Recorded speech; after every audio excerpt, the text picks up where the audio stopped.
Thank you all for being here. A marvelous time to worship together.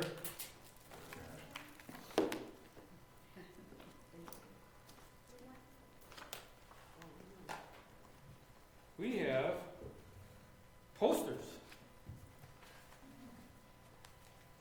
You guys should take some posters with you. Lauren, put one on your door at Gateway. Hang one up down the entryway to Gateway. You guys should take some posters here. I got posters for Doug Stanton. I guess there's a few. There's two separate ones here. I think I'll have a few of the church ones left. Mostly the meal ones. We have some that have a listing that we're going to be doing a meal on Saturday and Sunday night, the first weekend. I've been handing those out to like Chum and Gospel Mission, and I went around and took them all over everywhere. So I handed those out, and I handed out some at church, the non-meal ones. I was hoping we won't get a whole lot of church people come show up just for supper. This is kind of for people in need. I would really love to see us get a bunch of, people that really have a need for fellowship and food to come. So I'm going to leave these. I'd like to have everybody take a bunch. I've got these out. Doug's coming on March 6th, as everybody is made fully aware by then. So what are you thinking? Like other churches that you haven't touched? Yeah, if you have like other churches that you know of, I haven't been to. Grocery store. Yeah, laundromats, grocery stores. Anything like that. Yep. Okay. Mary did the laundromats in Duluth, right? Yeah, Mary not in Superior. Library. Maybe. Yeah, Try take one to the library and see if they'll let you put it up there. I was pretty surprised that. Yeah, it's gone. Let's turn that on. I was kind of surprised that the Damiano Center turned me down. You went to the Ruth house? Yes, I did. I went to all the ministry center type of thing. Josiah Center, or not Josiah Center, Genesis House I didn't hit. What about Jeremy, you say something? I was gonna go there, and their building was locked, and there was no mailbox or anything, that's all Okay, they a had. couple for him then. So yeah, give some to Jeremy. I've got a few small cards too, if you want some of those to hand out to people. Trying to get the word out about Doug coming, 6th to the 15th, 6:30 every night. We could use some help with serving food, cleaning up after the food on both those nights. That's that Saturday night and that Sunday night, the first weekend. So, Kim Brody is formulating the menu yeah. of what's going to be cooked and made, everything that's gonna be needed to get it kicked off. She's formulating that, and so she'll let us know what our part is. So that's what's coming up. I have, out of 9 nights, I have 6 different worship teams, or 9 nights. Good. So it should be, there'll be a real variety of worship every night. So everyone won't have to listen to me all the time. So we'll have it'll be That's interesting. better for your voice, wow. Well, it's not any worse than doing spiritual emphasis week. When I do 7 sets over 4 days, that's a lot. By the time we get done with that one. But yeah, it'll be good.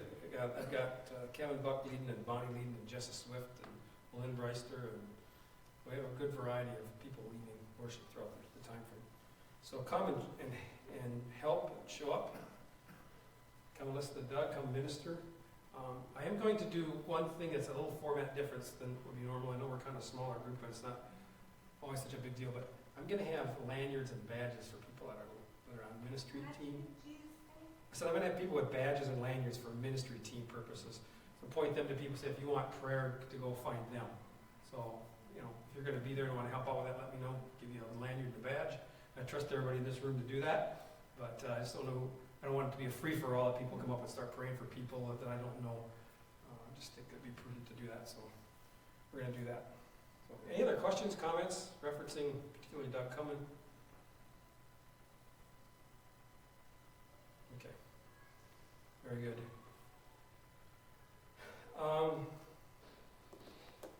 This week, middle of the week or so, somebody posted a posting on Facebook. Sometimes I get this stuff what I do off of social media. And it kind of provoked me, and I've been thinking about this the rest of the few days here, and kind of thinking, the job, pastorally, the job, at least on a Sunday morning for me, I feel is to help equip the church to be great examples of Jesus. We can reach out to people's lives and touch people. I had the chance, when I was going around putting out the posters, I went over to this Ruth house. How many of you know anything about the Ruth house? Have you ever heard anything of it? It's an interesting ministry. They have an old church building over in Superior at Grand, 6th and Grand. And they feed people there, and they house people there. They have an upstairs and a downstairs, and they have a bunch of twin beds piled up in the corner of the sanctuary, a bunch of sleeping bags over there, and then, they open it up at night for people to come in and sleep. And they have the women upstairs and the men downstairs, and 10 o'clock, they basically turn the lights out. 6 o'clock, they wake them up, and then they have to leave. They can't stay there. They have to be productive. They have to go, find a way of their own means of things. But I stopped, and there was a guy there. I think his name was Jack. And, I talked to him for a little bit. He showed me around, and he was doing the dishes after lunch, He had been cleaning up from their lunch thing. And so I visited with him for a little bit, and, he's a pretty rough character. Looked like he'd had a pretty tough life, but he was doing the dishes, and I was about to leave. I said, I'm going to go back and I'm going to pray for him. And I prayed for him for a while and just prayed, destiny and purpose over him. God, he just had the biggest smile on his face when I got done with him. He's doing the dishes with a great big smile when I got done with that. But I think it's my job to help to discern some things and to help prepare you to be better at being an example for Jesus. And so sometimes topics are going to come up that I think I want to try to be relevant. I want to talk about a relevant subject this week. This just kind of provoked me about the way that things are right now. Political scientists have been writing and saying that they think that the United States is more polarized now than it's been since the Civil War. Say that this country is more polarized than any time since the Civil War.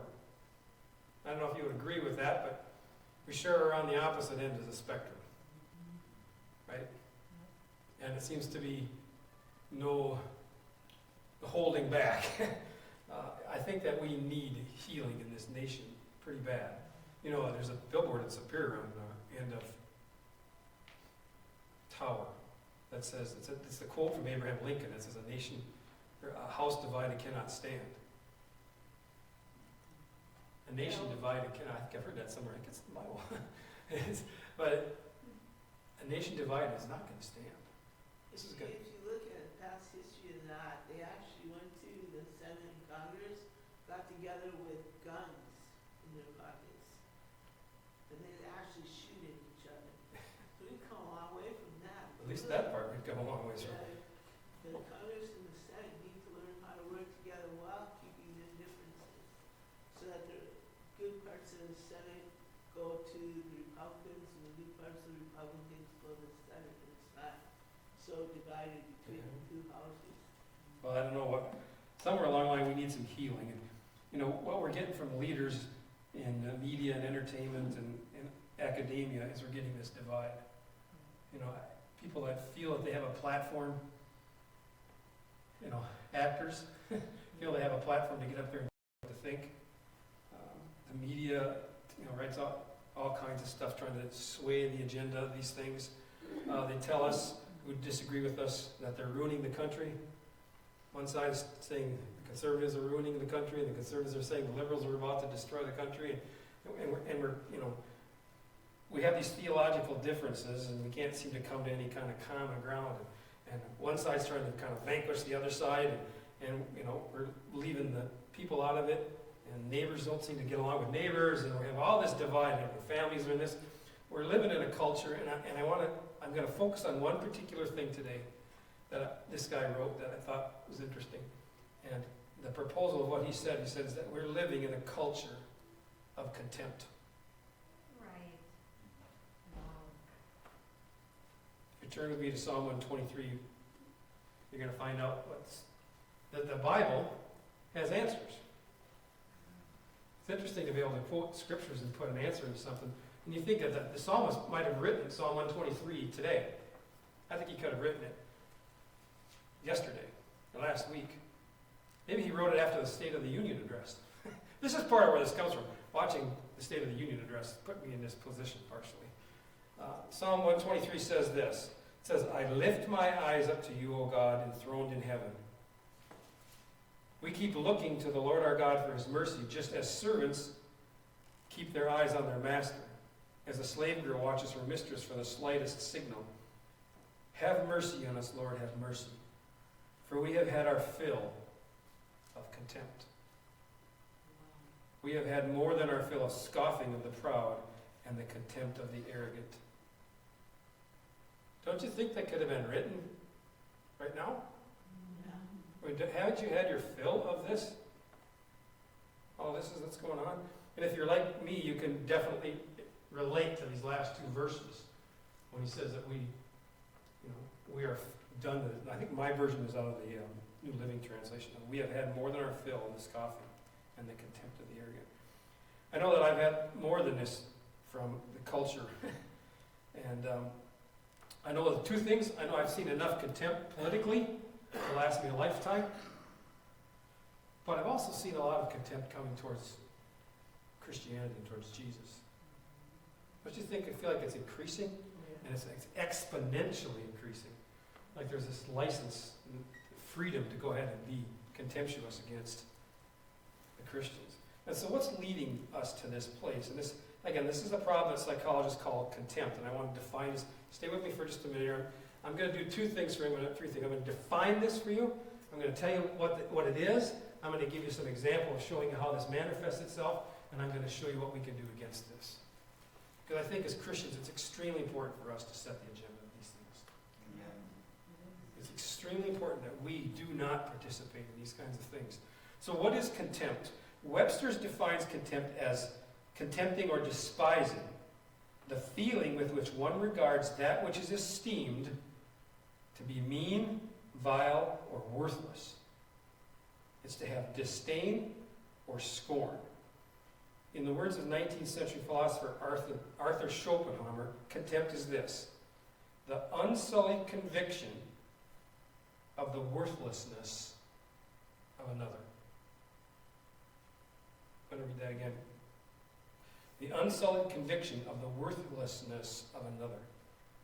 Wikipedia gives helpful basic information on the nature of contempt. It writes, contempt is a mixture of the primary emotions, disgust and anger.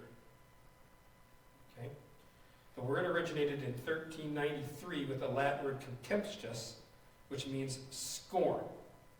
I have one other source here, Robert C. Solomon, places contempt on the same continuum as two other things, resentment and anger. He argues the difference between the three is that resentment is directed towards a higher status individual. So when you see someone who has a higher status than you, you have resentment towards them. You resent what they have, resent what they've attained, resent who they have around them. Anger is directed towards an individual of equal status. And contempt is directed towards what you would perceive as a lower status individual. So you're not holding them up with as much honor and respect as you. You think they're better, that you're better than them. That's where we get this concept. Like, for example, I'll just point this: Hollywood. They have contempt because they think they're all better than the rest of us. And so whenever they speak and how that comes out, that's how that comes out. So in politics today, we tend to treat each other as worthless, which is why the fights are so bitter and cooperation seems impossible, because we don't see each other on an equal playing field. Democrats don't see Republicans, Republicans don't see that. It just kind of breaks into this fragmentation so easily. I'm going to give this really quick because this could get me into some interesting trouble with married people. Contempt comes out in marriage the greatest. Okay? Dr. John Gottman, who's a psychologist at the University of Washington, has studied tens of thousands of married couples. He says, after watching a couple interact for just 1 hour, this is going to show you how this works itself out. This is the second part. I defined it for you. This is how this comes out, how contempt comes out. Okay? After watching couples interact for an hour, he can predict with 94% accuracy whether the couple will divorce within 3 years. How can he tell? It's not from the anger that couples express towards each other. Anger doesn't predict separation or divorce, according to Gottman. The biggest warning signs, he explains, are indicators of contempt. Okay? These include, so these are the indicators of when contempt is around. Sneering, hostile humor, and this is an interesting one that he put, and worst of all, the way he puts this, rolling of the eyes. That's good. I'll give you one other example of contempt. See if you guys can tune in on this. Oh, yeah. Did you catch that? Yeah. What did you say? I said, there's an example of contempt in our society right now. Nancy Pelosi took the State of the Union address and tore it up behind Donald Trump's back and walked away. That was contempt. That's right. Why did she do that? Because she just has total contempt for the President of the United States. She hates everything that he stands for and everything that he says. I heard that he tried to shake her hand. No, she extended her hand, he didn't shake his hand. Right. But that's not the point. That's not, yeah, but that, I looked at the tape of it a couple times around, but she did it, it was an open, right in front of everybody, she exercised her issues of contempt. See, these little acts effectively say you're worthless to the person that you do them to. See, that's how these things work themselves out. So, you don't believe these things, turn on TV, look at Twitter. Contempt is everywhere. I saw one tweet, in fact, I was following through that tweet that you showed me. That one of that. There's the guy that remodeled his house in cities, and he put this nice remodel and he put a Trump flag in the window. Put a what? A Trump flag in the window. And some lady wrote him, wrote him or A neighbor in the neighborhood. wrote him and said, your remodel looks great except for the flag in your window is disgusting. So his response was, you're not what about like 20 Trump flags and signs and put them in the all around the whole garden, decorated the whole place. And so I was reading further down and I started looking at the comments in Twitter, and it was amazing. I mean, there were people who were this whole thing is this vileness that came out of people tweeting responses to this was unreal. I was totally taken aback by it. So these people need to get a life, because it's like, why would you get so mad that you're typing all kinds of swear words and these gifts and stuff about us, something like that. It's amazing. So I think what we need is Psalm 123. And I want to look at that real quick. The psalm is short. It's only 4 verses. There's only this 4 verses, but there's a lot that says into there that helps us to conquer contempt and how we as Christians need to not be contemptuous to other people around us. Right. Like his fellow Hebrews, I think that the psalmist, which is probably David, I don't have a sure, lived the majority of his life not on the mountaintop in Jerusalem, but in the valley surrounded by the ungodly. And I bet that he had suffered some kind of behavior. People making fun of him. He was a Jew. He had a different view than people around him. These things were evident all around him. Perhaps they called him weak because he called upon God. Maybe he had all kinds of things you can kind of read into it. Maybe they called him holier than thou because he was singing worship songs or something. He may have dealt with contempt all the time. If we choose to follow Jesus and live our lives in a manner that's consistent with the Word, it's going to set us apart than everybody else. Okay? We're going to get looked down upon. As Christ followers, we're going to have struggles. So this is the first key to conquering contempt, is to anticipate the world's contempt towards us. We're going to face contempt if we stand up for Jesus. Suffer for righteousness' sake. Right. Jesus wrote this.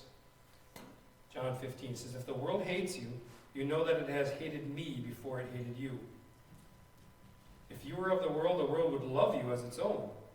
But because you're not of the world, I chose you out of the world, therefore the world hates you. Those are pretty strong words.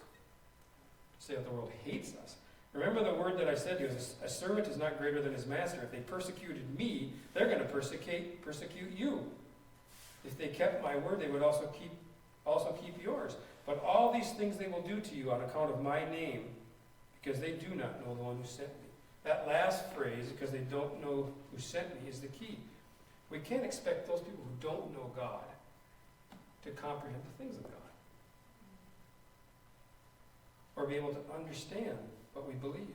So we shouldn't be caught off guard when we face the contempt of the world, when people think we're lower class citizens than them, because we're these weak Christians who have had our brains washed and we're following this cult, or whatever the phrases they might use to us.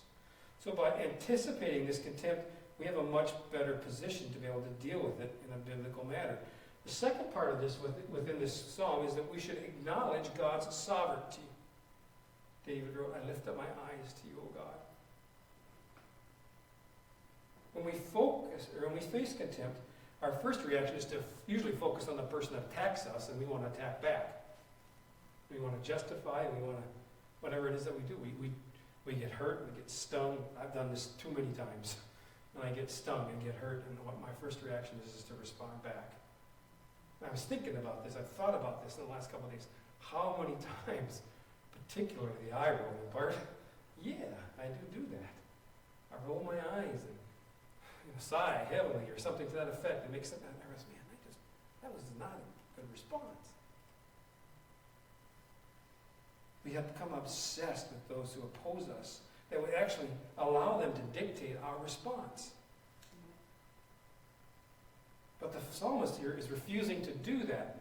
He's saying, I lift up my eyes to you who are enthroned in the heavens. This is actually the first time in the Psalms where the psalmist addresses God directly. The Psalms of Ascent, they're broken into categories. The Psalms of Ascent where the psalmist addresses him directly. He lifts up his eyes and he speaks to God, and he refers to him as the one enthroned upon the heavens. That's what we sang about those songs today. Being enthroned upon the praises. That if we have our position right with him, and we acknowledge him, we're not going to treat people badly. Because we're going to have our identity is going to be solid. See? When the psalmist looks to God, he's acknowledging that God is God alone, and that he is humbly seeking his help. And the idea of God being enthroned is this idea of his absolute sovereignty over our life, the ruler of the heavens. So though the psalmist might be the victim of contempt, he recognizes he's not at their mercies because God is in the heavens as the ultimate source of sovereignty. It doesn't matter what people are saying to me. Understand that makes sense to you? That if our identity and our position is correct under God, when somebody says things to us, we are not going to respond. Because we know that's not truth. When somebody calls us a name or calls us something out, they're saying these hurtful things about me, that's not true. And if we acknowledge God and his sovereignty and that he's the one, that this is how he sees me, I don't need to respond and react back. Okay? A third thing here is that we would appeal to God for his mercy. When the psalmist prays, he doesn't pray to be removed from the contempt that he finds, but he doesn't pray for God to exact revenge on his enemies, but he prays for God's mercy. And that word mercy translates to show favor or to be gracious. What a crazy response. God, show mercy on these people that are calling me names. When used to describe this, it pictures God doing something kind or helpful. So by appealing for mercy, the psalmist is acknowledging that he does not deserve God's intervention, but he understands that his life is a gift from the sovereign God, and in this he keeps his eyes on his position again in God. And his humility is kept intact. So, I have 3 more points. If you want to stick with me, I'll make these quick. And I have some other practicals at the end, but I'm going to give you these 3 things.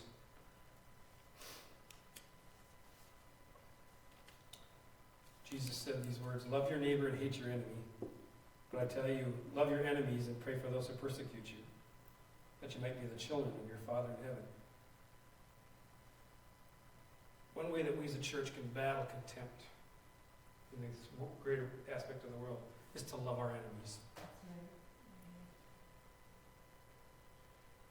This is counterculture thinking, And it's been that way for 2,000 years, right? When Jesus came in and loved his enemies, died on the cross, hung up there and said, Father, forgive them, and loved them. It's subversive and counterintuitive to what goes on today. A couple of questions that was thrown in the middle of this argument, or this article, that are interesting. He says, how do we counter the pervasiveness of contempt in a country and a world ruled by political hatred and differences that we can't seem to bridge? And he asked these 2 questions. How many Christians love someone with whom they disagree politically?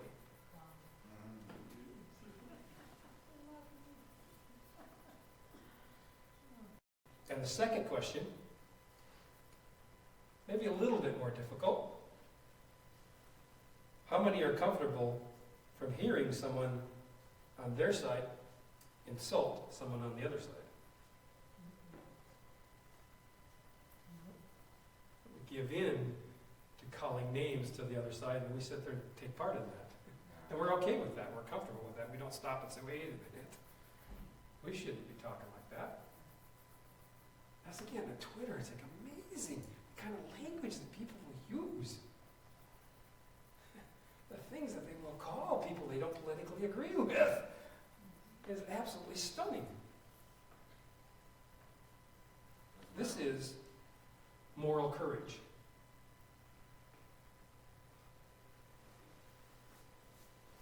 Let me define this for you, what moral courage is today.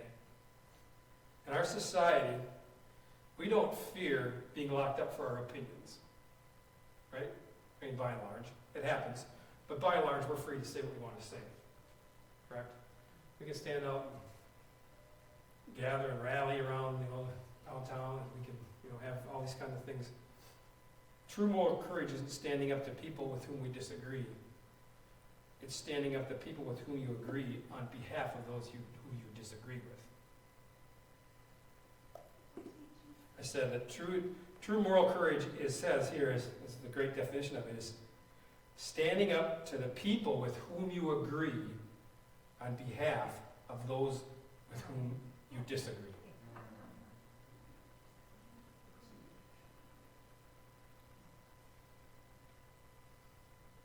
That's not very easy.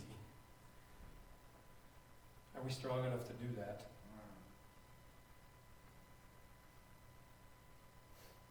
So, these couple points I want to make quicker. First, we need to ask God to give us the strength to do this kind of hard thing,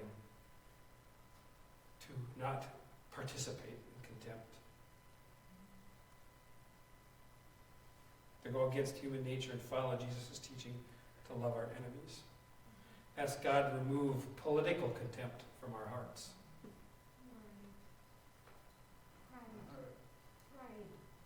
In our weakest moments, He can help us.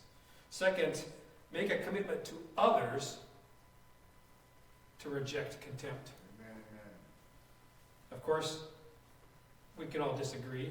We can disagree with politically, right? We can have political discourse with people that I don't agree with. It's okay. But we can commit to doing it without contempt. And a good thing is to ask someone to hold you accountable. That when they hear you or see you doing that, to say, I don't think you should have said that or should have done that. That seemed like it was kind of crossing the line. Because it's easy to pile on. Isn't it easy to pile on? Yes. Social media makes it so easy to do that because you can just whip out a tweet and post it. There's no consequences to it because people don't know who you are. It's easy. But we should be willing to not do that. So ask someone to hold us accountable to love our enemies. And third, this is an interesting one.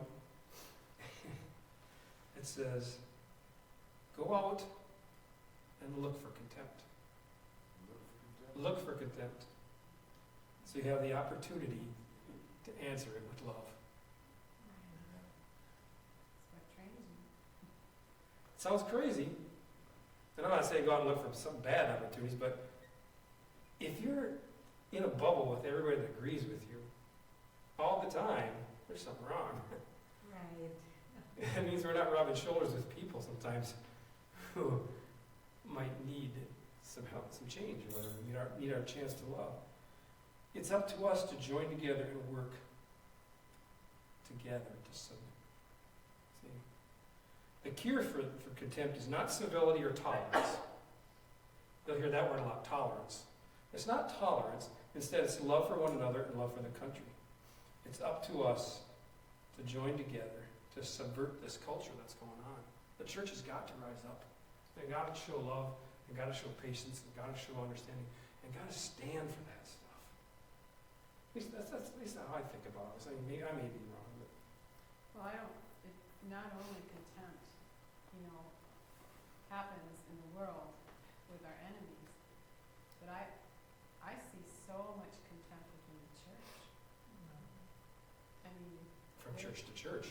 that's what I mean. I think even in the body of Christ, there is a lot of contempt going on. And if we can't even learn to love one another within the church, how do we love one another in the world? Yeah, it's true. It's very true. Tony. When somebody shows contempt for another church, in the congregation you're in, or when somebody shows contempt for something political, I know we're supposed to pray for them, love them, but what are we supposed to do actually?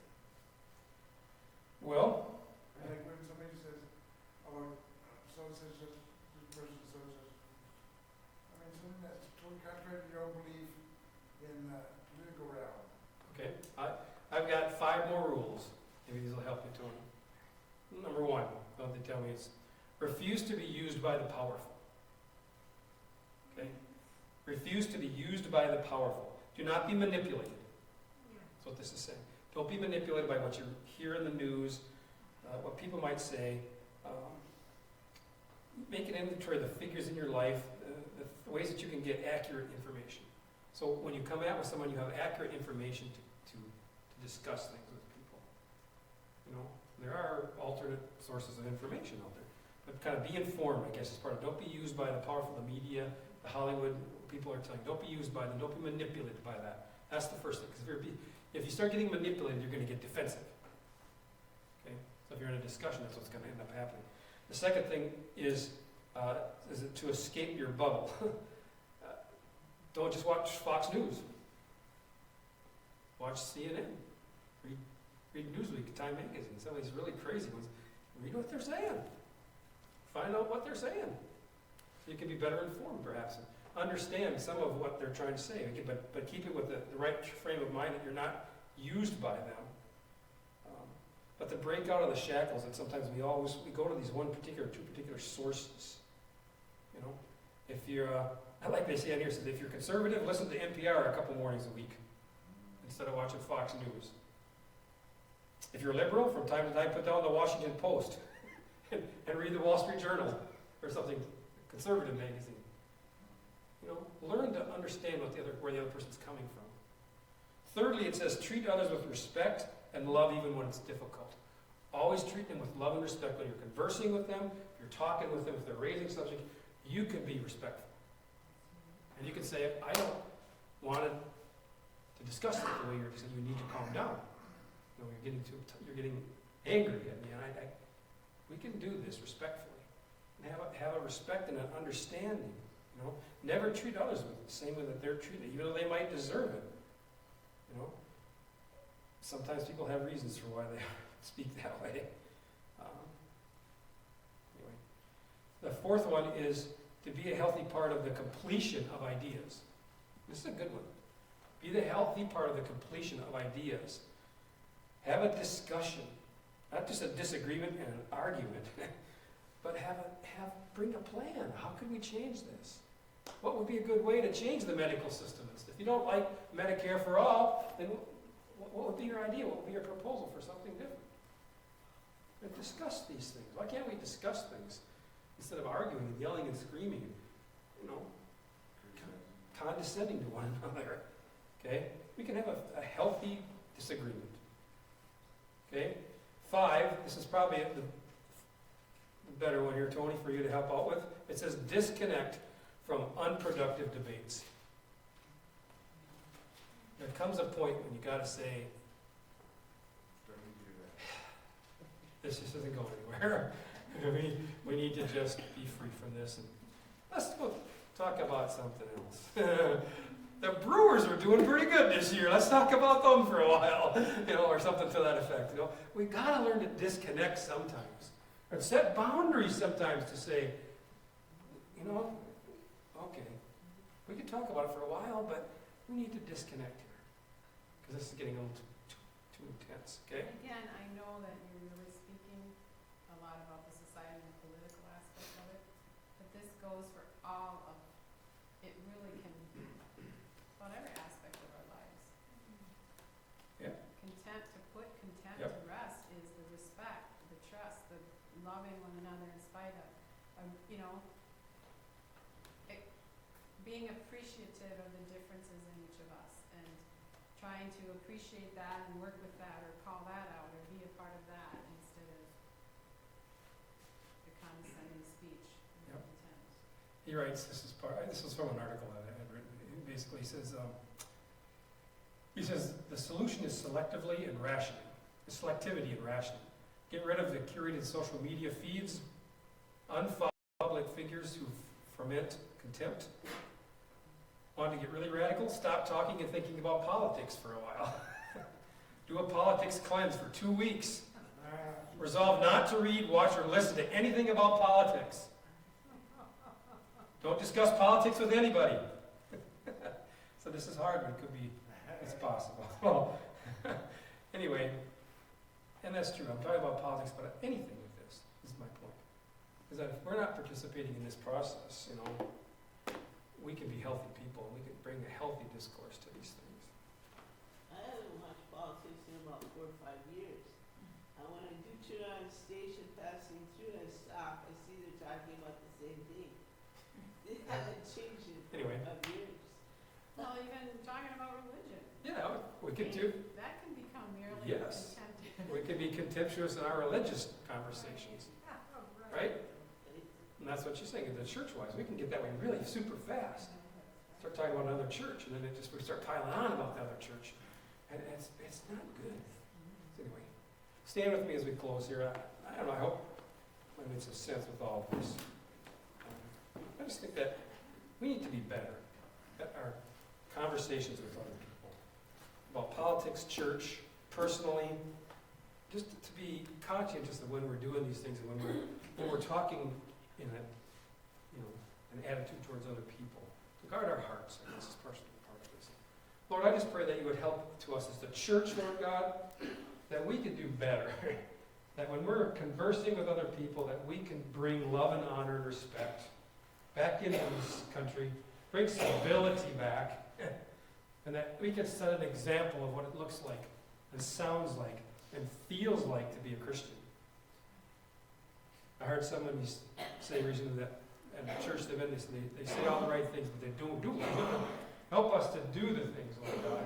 That when we're treating people and conversing with them, we're in conversations in groups and parties and one-on-ones, that we're able to have discourse, we're able to talk, we're able to converse about these things, but that we can do them, Lord God, with a heart that would please you.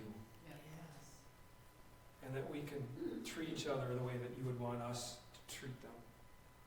And by that, it took 12 disciples to turn the world upside down by the end of the book of Acts. It took 15 black ladies in Los Angeles to turn the world upside down. We can take these 20 people here, we can turn the world upside down. If we just start practicing this every place we go, it could multiply. And it could exponentially grow if we continue to do this with everybody around us. And we can see change start to happen. It's a grassroots thing, but it can take place because you're going to empower it and you're going to be behind it. And it's going to spread not only in the physical world, it's going to spread in the spiritual world, and all kinds of stuff can break loose. And so, Lord, we just thank you for your ability and presence to help us to do this. In Jesus' name we pray. Amen. Thank you.